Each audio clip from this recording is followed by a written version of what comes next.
Picture this. You start a workout routine with total enthusiasm. Week 1, you're crushing it. Week 2, still going strong. But by week 3, your gym shoes are collecting dust, and you're wondering why you even bothered.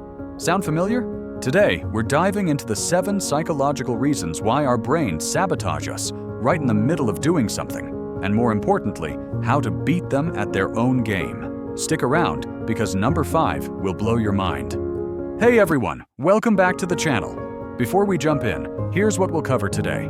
The 7 biggest motivation killers, real-life examples you'll definitely relate to, and practical solutions you can use starting today. And hey, if you find this helpful, smash that like button. It really helps the channel grow. Let's start with the big one, the novelty effect. Remember when you first got your smartphone? You probably spent hours exploring every feature, downloading apps, customizing everything. But now, it's just a phone. This happens with everything we do. That new hobby, diet, or project starts off exciting because it's new. Our brains are literally wired to seek novelty. It releases dopamine, making us feel good. But once the newness fades, usually around 2 to 3 weeks, our motivation crashes. The fix: plan for this dip. Expect week 3 to suck, and have a strategy ready. Maybe it's switching up your routine, finding an accountability partner, or reminding yourself why you started. Number 2, we set completely unrealistic expectations. I see this all the time. Someone decides to learn guitar and expects to play like Jimi Hendrix after a month, or they want to lose 30 pounds in 30 days. Here's the truth nobody talks about. Progress is messy, non-linear, and way slower than we think it should be. We live in an instant gratification world, but real change takes time. The solution? Set micro goals. Instead of "I'll work out every day," try "I'll do 10 push-ups after I brush my teeth." Small wins build momentum, and momentum builds habits. Reason 3 is the progress plateau, and this one's brutal. You start strong, see amazing results, and then nothing. You're putting in the same effort, but not seeing the same improvements. This plateau phase is actually normal. Think about learning to drive. At first, every lesson felt like huge progress, but then you hit this phase where you could drive, but you weren't getting much better. Most people quit here because they think they're not improving. But here's the secret. Plateaus are where the real growth happens. Your brain is consolidating what you've learned. Push through this phase, and you'll often experience a breakthrough. The key is changing your metrics. Instead of just tracking results, track consistency, effort, or skills learned. Number 4, we don't get immediate feedback. Think about video games. Why are they so addictive? Because you get instant feedback. Points, levels, achievements. Your brain knows exactly how you're doing. But real life, you might work out for weeks before seeing physical changes. You might practice a skill for months before feeling competent. Without that immediate feedback loop, our motivation tanks. The hack? Create your own feedback system. Track daily habits with a simple checklist. Celebrate small wins. Take progress photos. Keep a learning journal. Make the invisible progress visible. Here's number 5, the comparison trap. And this one hits different in the social media age. You start learning photography, and suddenly your Instagram feed is full of professional photographers, making it look effortless. Here's what's happening. You're comparing your behind the scenes with everyone else's highlight reel. You see their finished product, not their 10,000 hours of practice, their failures, their struggles.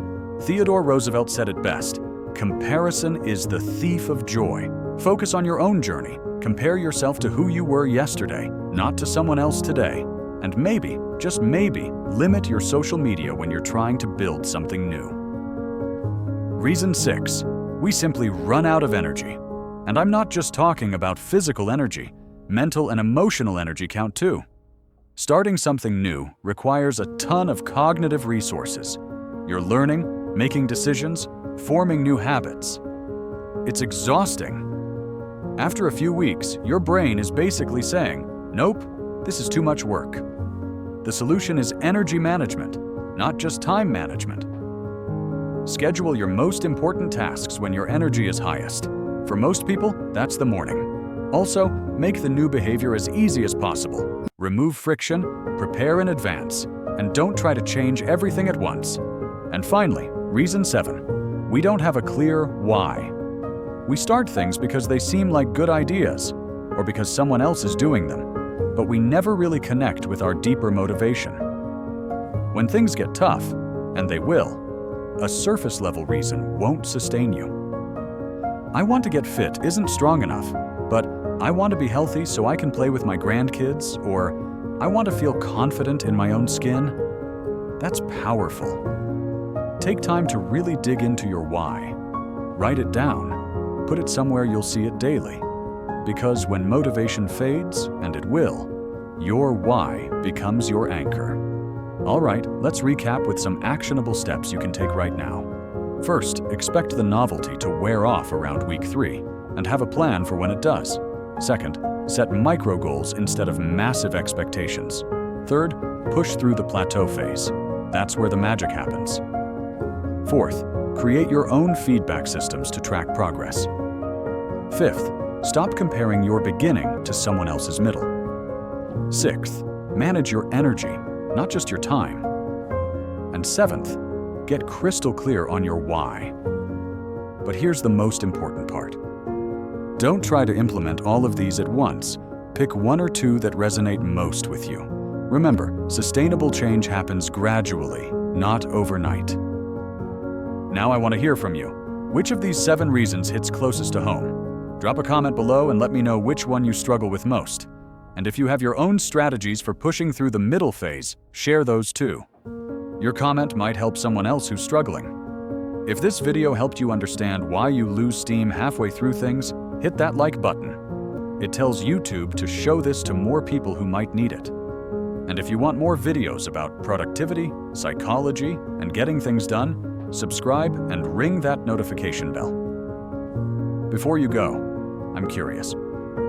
What's one thing you started but never finished that you wish you could go back to? Maybe it's time to dust it off and apply what we learned today. Next week, we're diving into the psychology of habits and why some stick while others don't.